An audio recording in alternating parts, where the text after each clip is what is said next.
இன்னைக்கு வெளிப்படுத்தல் 4வது அதிகாரத்தை குறித்து நம்ம படிக்க போகிறோம். வெளிப்படுத்தல் 1வது அதிகாரம், 2வது அதிகாரம், 3வது அதிகாரம் உங்களுடைய வாழ்க்கைக்கும் உங்களுடைய ஆவிக்குரிய அறிவுக்கும் இது பிரயோஜனமாக இருந்திருக்கும் நான் நினைக்கிறேன். பாருங்க, அந்த சிங்காசனத்தை சூழ 24 சிங்காசனங்கள் இருந்தன. அடுத்தது பார்க்குற ஒரு மிகப்பெரிய யோவான் அடுத்த காட்சியை பார்க்கும்போது அந்த சிங்காசனம் இருந்தது. அந்த சிங்காசனத்தை சுற்றி 24 சிங்காசனங்கள் இருந்தது அப்படிங்கிறாரு. அந்த 24 சிங்காசனத்திலையும் யார் உட்கார்ந்துருக்கா அப்படின்னு பாருங்க. 4வது வசனத்துல 24 மூப்பர்கள் வெண்வஸ்திரம் தரித்து தங்கள் சிரசுகளில் பொன்முடிகள் சூடி அந்த சிங்காசனின் மேல் உட்கார்ந்து இருக்கிறதை கண்டேன். அடுத்தது யோவான் பார்க்கும்போது 24 சிங்காசனத்தை பார்க்கிறாரு. இந்த 24 சிங்காசனத்திலையும் 24 மூப்பர்கள் உட்கார்ந்துருக்காங்க. அவங்க வெண்வஸ்திரம் தரிக்கப்பட்டவங்களாகவும் அவங்களுடைய தலையில பொன் கிரீடம் சூடப்பட்டதாகவும் இருக்கு. இது எதை அடையாளப்படுத்துது? இந்த 24 மூப்பர்கள் அப்படிங்கிறது யார்? வெண்வஸ்திரம் அப்படிங்கிறது எதை அடையாளப்படுத்துது? நீங்க 7 சபைகளுக்கு சொல்லப்பட்ட செய்தியில வெண்வஸ்திரம் அப்படிங்கிறத பார்த்துருப்போம். இந்த வெண்வஸ்திரம் அப்படிங்கிறது வெற்றி பெற்ற ஆளுக்கு கொடுக்கக்கூடிய ஒரு கௌரவம் மாதிரி. பரிசுத்தத்தை இது அடையாளப்படுத்துது. தலையில வைக்கிற கிரீடம் எதை அடையாளப்படுத்துது? மகிமையை அடையாளப்படுத்துது இல்லையா? இவங்க 24 மூப்பர்கள் அப்படின்னா இந்த 24 மூப்பர்கள் அப்படிங்கிறது யார் அடையாளப்படுத்துது நீங்க நினைக்கிறீங்க? வெளிப்படுத்தல் புஸ்தகம் 5வது அதிகாரம் 8வது வசனம் 9வது வசனம்.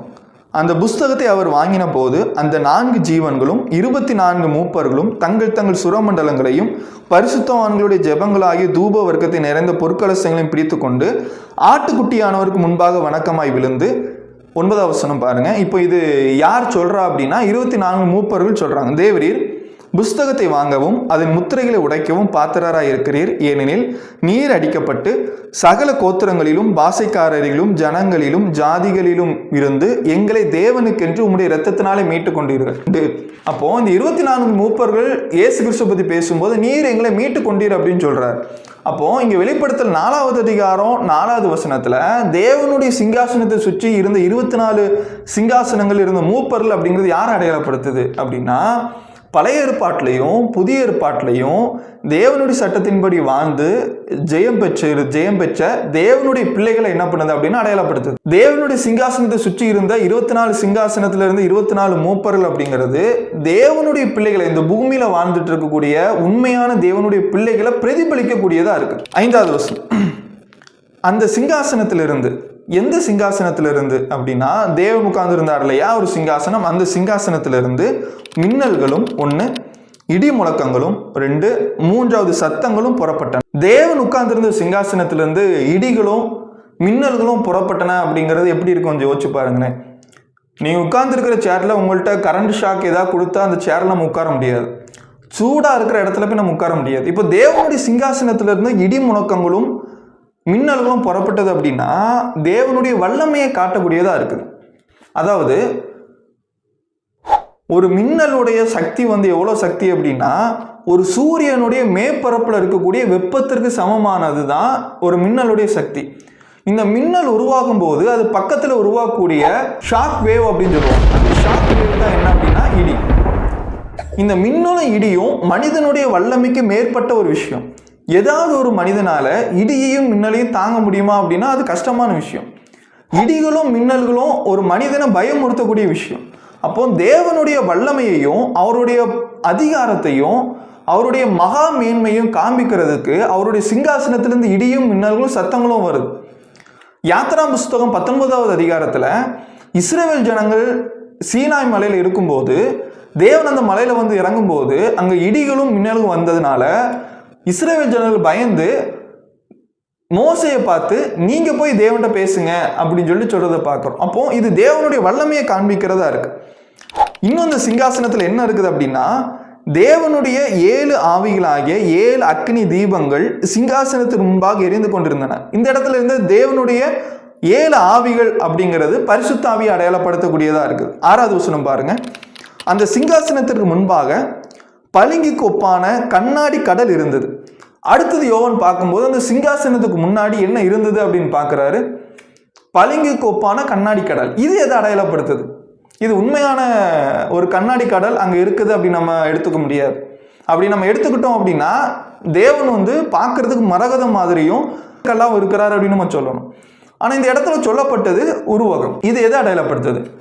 வேதாகமத்தில் கடல் அப்படிங்கிறது எதை அடையாளப்படுத்தும் அப்படின்னா, ஏசாயா புஸ்தகம் 57வது அதிகாரம் 20வது வசனம், துன்மார்க்கரோ கொந்தளிக்கும் கடலை போல் இருக்கிறார்கள், அது அமர்ந்திருக்க கூடாமல் அதன் ஜலங்கள் சேற்றையும் அழுக்கையும் கரையில் ஒதுக்குகிறது. யூதா புஸ்தகம் 13வது வசனம், தங்கள் அவமானங்களை நுரை தள்ளுகிற அமளியான கடல் அலைகளுக்கும் மார்க்கம் தப்பி அலைகிற நட்சத்திரங்களுமாய் இருக்கிறார்கள், இவர்களுக்காக என்றென்றைக்கும் காரிருளை வைக்கப்பட்டிருக்கிறது. அப்போ வேதாகமத்தில் கடல் அப்படிங்கிறது பொதுவாக எது அடையாளப்படுத்துது அப்படின்னா, துன்மார்க்கத்தையும் அந்த துன்மார்க்கத்தினுடைய பலனாக வரக்கூடிய அருவருப்பான விஷயங்களையும் ஜனங்களுடைய கொந்தளிப்பையும் ஒரு நாட்டையும் இன்னொரு நாட்டையும் பிரிக்கக்கூடியது என்னது அப்படின்னா சமுத்திரம். கடலுடைய அலைங்கிறது துன்மார்க்கத்துக்கு ஒப்பிட்டு பேசப்பட்டிருக்கு. ஆனால் வெளிப்படுத்தல் 4வது அதிகாரத்தில் தேவனுடைய சிங்காசனத்துக்கு முன்னாடி இருந்த கடல் தண்ணியினால் வந்தது கிடையாது. அங்கே தேவனுடைய சிங்காசனத்துக்கு முன்னாடி இருந்த கடல் எப்படிப்பட்டதாக இருக்குது கவனிச்சிங்களா? வெளிப்படுத்தல் புஸ்தகம் 4வது அதிகாரம் 6வது வசனத்தில் அந்த சிங்காசனத்துக்கு முன்பாக பளிங்குக்கு ஒப்பான கண்ணாடி கடல் இருந்தது. இந்த கடல் தண்ணியினால் இல்லாமல் பளிங்குக்கு ஒப்பானதாக இருந்தது அப்படிங்கிறார். இது ஒரு கண்ணாடி கடல் அப்படிங்கிறார். இது தண்ணி கிடையாது, ஆனால் இதுக்கு போல பளிங்குக்கு ஒப்பான கண்ணாடி. பளிங்கு அப்படின்னு என்ன? இங்கிலீஷ்ல இந்த இடத்துல கிறிஸ்டல் அப்படின்னு போட்டிருக்கு.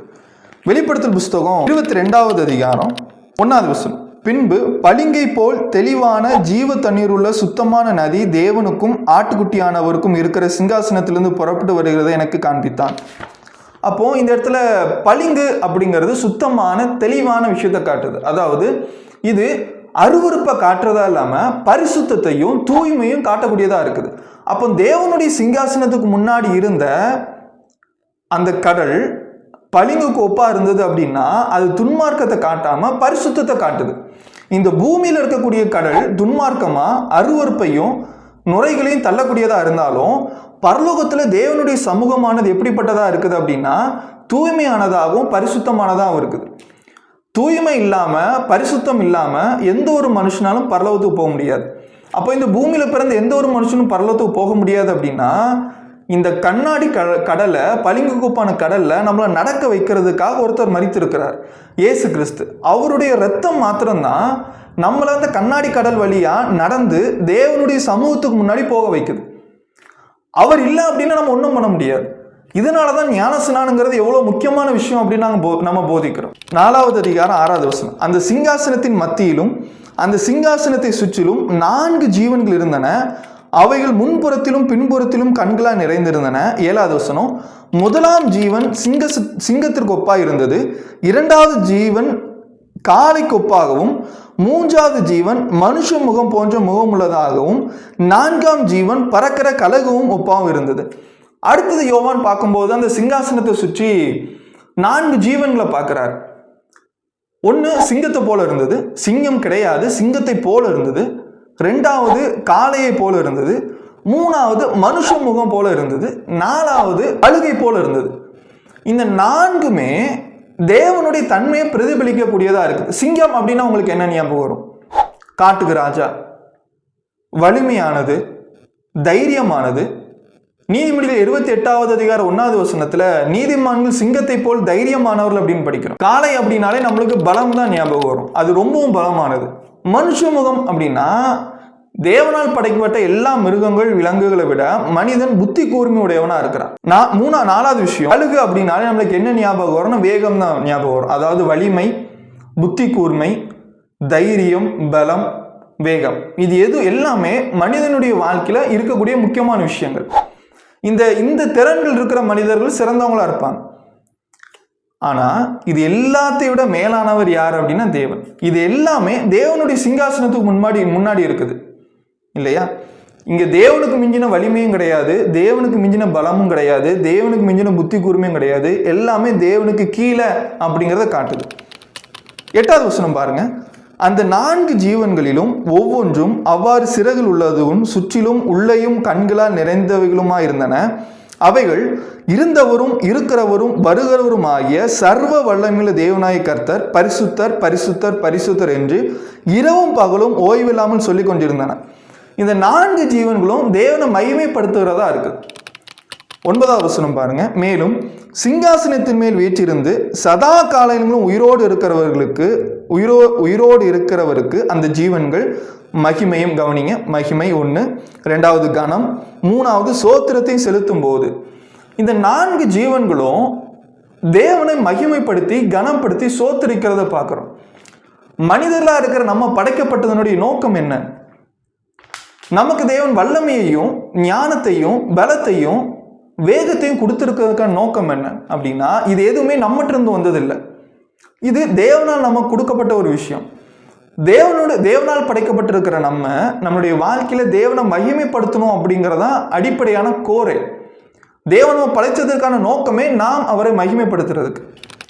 10வது வசனம் பாருங்க. 24 மூப்பர்களும் சிங்காசனத்தின் மேல் வீற்றிருக்கிறவருக்கு முன்பாக வணக்கமாய் விழுந்து சதா காலங்களில் உயிரோடு இருக்கிறவரை தொழுது கொண்டு தங்கள் கிரீடங்களை சிங்காசனத்துக்கு முன்பாக வைத்து, இந்த 24 மூப்பர்கள் என்ன பண்றாங்க அப்படின்னா, அந்த சிங்காசனத்துக்கு முன்னாடி இருந்த மகா வல்லமையான மகா மேன்மையான எல்லாவற்றிலும் பெரியவரான தேவனுக்கு முன்பாக தங்களுடைய சிங்காசனத்திலிருந்து எழும்பி தங்கள் தலையிலிருந்து கிரீடத்தை எடுத்து அவருடைய பாதத்தை கீழே வைக்கிறாங்க. இது எதை அடையாளப்படுத்துது? கிரீடம் அப்படிங்கிறது மகிமை அடையாளப்படுத்துது. அந்த கிரீடத்தை எடுத்து தலைக்கு கீழே வைக்கிறாங்க. கிரீடம்ங்கிறது வெற்றி அடையாளப்படுத்துது. அந்த கிரீடத்தை எடுத்து தேவனுடைய சமூகத்துக்கு முன்னாடி வைக்கிறாங்க அப்படின்னா இது எல்லாமே உங்களுடைய காலு கீழே தான். இது எல்லாமே உங்ககிட்ட இருந்து வந்தது. மனிதர்கள் ஒண்ணுமே கிடையாது. மனிதர்களுடைய பொதுவான விருப்பம் என்ன அப்படின்னா, அதிகாரத்தையும் கௌரவத்தையும் எல்லா மனிதர்களும் விரும்புறாங்க. இதை விரும்பாத மனிதர்கள் யாருமே இல்லை. மனிதர்களுக்கு தேவனா இருக்கணும் அப்படின்னு ஆசை, என்னைக்குமே உயிரோட இருக்கணும் அப்படின்னு நம்ம விரும்புறோம். எசேக்கியேல் 28வது அதிகாரம் 2வது வசனம். மனுபுத்திரனே, நீ தீருவின் அதிபதியை நோக்கி கர்த்தராகிய ஆண்டவர் உரைக்கிறது என்னவென்றால், உன் இருதயம் மேட்டியம் கொண்டு நான் தேவன் என் சமுத்திரத்தின் நடுவே தேவாசனத்தில் வீற்றிருக்கிறேன் என்று நீ சொல்லி உன் இருதயத்தை தேவனுடைய இருதயத்தை போல் ஆக்கினாலும் நீ மனுஷனே அல்லாமல் தேவன் அல்ல. அப்போ அதிகாரத்துல ஆளுகையில் இருக்கிற ஒவ்வொரு மனிதர்களுடைய மிகப்பெரிய விருப்பம் என்ன அப்படின்னா, நான் தேவனா இருக்கணும், நான் ஆளுகணும், எனக்கு கீழே மக்கள் இருக்கணும். ஆனா ஒரு விஷயத்தை தேவன் இந்த வெளிப்படுத்த 4வது அதிகாரத்தில் தெரியப்படுத்துறாரு. இங்க அதிகாரமும் ஆளுகையும் வல்லமையும் தேவனுடைய சமூகத்துக்கு கீழே தான். அவர் தான் இது எல்லாத்தையும் கொடுக்குறார். மனிதனாக தான் இருக்க முடியுமே தவிர அவன் தேவனா மாற முடியாது. இதுக்கும் ரோமர்களுக்கும் மிக முக்கியமான ஒரு சம்பந்தம் இருக்கு. இந்த ரோம ராஜாக்கள், முக்கியமாக டொமோஷியன், தன்னை கடவுளா மக்களுக்கு காமிச்சான். தன்னை கூப்பிடுறவங்க தன்னை கடவுளாக தான் கூப்பிடணும் அப்படின்னு சொன்னான். ஆண்டவரும் தேவனும் ஆகிய டொமோஷியன் அப்படிதான் கூப்பிடணும் அப்படின்னு கட்டளையிட்டான். ஆனால் கிறிஸ்தவர்கள் இதை செய்யலை. கிறிஸ்தவர்கள் மனிதர்களை தேவனா கூப்பிடுறதும் இல்லை, அவங்கள ஆராதிக்கிறதும் கிடையாது. இதனால கோபமடைஞ்ச டொமோஷியன் 1ஆம் நூற்றாண்டு வானத்தில் இருந்த கிறிஸ்தவர்களை கொலை பண்ணான். இது இந்த காலத்தில் இந்த செய்தி இப்போ நமக்கும் பொருந்தும்.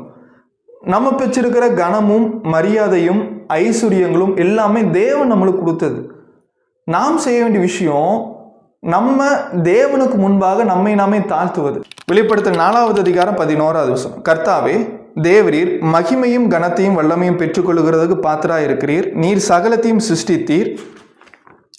உம்முடைய சித்தத்தினால் அவைகள் உண்டாயிருக்கிறவைகளும் சிருஷ்டிக்கப்பட்டவைகளுமாய் இருக்கிறது என்றார்கள். சரி, இந்த வெளிப்படுத்தல் 4வது அதிகாரம் நம்மளுக்கு கொடுக்குற செய்தி என்ன? ஒரு கிறிஸ்தவராக இந்த பூமியில வாழ்றோம். நம்ம ஒரு உண்மையான கிறிஸ்தவர் இந்த உலகத்தில் இருக்கும்போது தேவனுடைய சத்தியத்தின் நிமித்தமாகவும் தேவனுடைய வார்த்தை நிமித்தமாகவும் அவர் துன்பப்படுறாரு, கஷ்டப்படுறாரு, கவலைப்படுறாரு, வேதனைப்படுறாரு. அவர் சரீரத்தில் கஷ்டப்படலாம், கடன் பிரச்சனைலாம் இருக்கலாம், ஏதாவது ஒரு பிரச்சனை அவருக்கு இருந்துகிட்டே இருக்கலாம். ஆனால் ஒரு கிறிஸ்தவர் ஞாபகம் வச்சிருக்க வேண்டிய ஒரு விஷயம் என்ன அப்படின்னா, நம்ம யாரை ஆராதிக்கிறோமோ, யாரை நம்ம தகப்பனாக வைத்திருக்கிறோமோ, யாரை நம்ம அப்பா பிதாவே அப்படின்னு கூப்பிடுறோமோ அவர் எல்லாவற்றிற்கும் மேலே பெரியவர். வானாதி வானத்தில் சிங்காசனம் போட்டவராகவும் எல்லாத்தையும் தன்னுடைய கண்ட்ரோலில் வச்சிருக்கிறவராகவும் இருக்கிறார். அவர் அனுமதி கொடுக்காம எந்த ஒரு விஷயமும் நடக்காது. அவர் அனுமதி கொடுக்காம பிசாசு நம்ம மேலே கை வைக்க முடியாது. அவர் தான் எல்லாத்தையும் கண்ட்ரோலில் வச்சிருக்காரு. எரேமியா புஸ்தகம் 10வது அதிகாரம் 23வது வசனம். கர்த்தாவே மனுஷனுடைய வழி அவனாலே ஆகிறதல்லவென்றும் தன் நடைகளை நடத்துவது நடக்கிறவனாலே ஆகிறதல்லவென்றும் அறிவேன். இந்த இடத்துல எரேமியா சொல்லும்போது மனுஷர்கள் ஒண்ணுமே இல்லை, எல்லாமே உம்முடைய சித்தத்தின்படி நடக்கிறது, நீர் நடத்துகிறீர் அப்படிங்கிறார். அப்போ நம்ம செய்ய வேண்டிய விஷயம் என்ன அப்படின்னா, உபத்திரவத்திலையும் கஷ்டத்திலையும் தேவனை விட்டு விலகாம சோர்ந்து போகாம தேவன்கிட்ட தான் எல்லா கட்டுப்பாடும் இருக்கு, தேவன் தான் எல்லாத்தையும் செய்யறாரு அப்படிங்கிற நம்பிக்கையோடும் தைரியத்தோடும் தேவனை மகிமைப்படுத்த வரலாம் முன்னோக்கி செல்லணும் அப்படின்னு தேவன் எதிர்பார்க்கிறார். இந்த வெளிப்படுத்த 4வது அதிகாரம் நம்மளுக்கு கொடுக்குற ஆறுதலும் தைரியம் என்ன அப்படின்னா, தேவன் எல்லாத்தையும் பார்த்து கொள்வார், அவர் எல்லாத்தையும் சரியான பாதையில் நடத்துவார். நாம் செய்ய வேண்டியது அவரை மகிமைப்படுத்துவது, அவருடைய வார்த்தைக்கு கீழ்ப்படிவது. இந்த வெளிப்படுத்த 4வது அதிகாரம் உங்களுக்கு பிரயோஜனமா இருந்திருக்குன்னு நினைக்கிறேன். கமெண்ட் பண்ணுங்க, சப்ஸ்கிரைப் பண்ணுங்க. தேவன் நம்மை ஆசீர்வதிப்பார். சத்தியத்தை தெளிவாகவும் எளிமையாகவும் சத்தியமாகவும் தெரிந்து கொள்ள விரும்பினால் எங்களை தொடர்பு கொள்ளவும். எங்களிடம் ஆவிக்குரிய புத்தகங்களும் விளக்க உரையும் டிராக்குகளும் இருக்கின்றன. எங்களை தொடர்பு கொள்வதன் மூலமாய் இலவசமாய் நீங்கள் பெற்றுக்கொள்ளலாம். பிரதர் செலின் 9790234583 மற்றும் 784502183.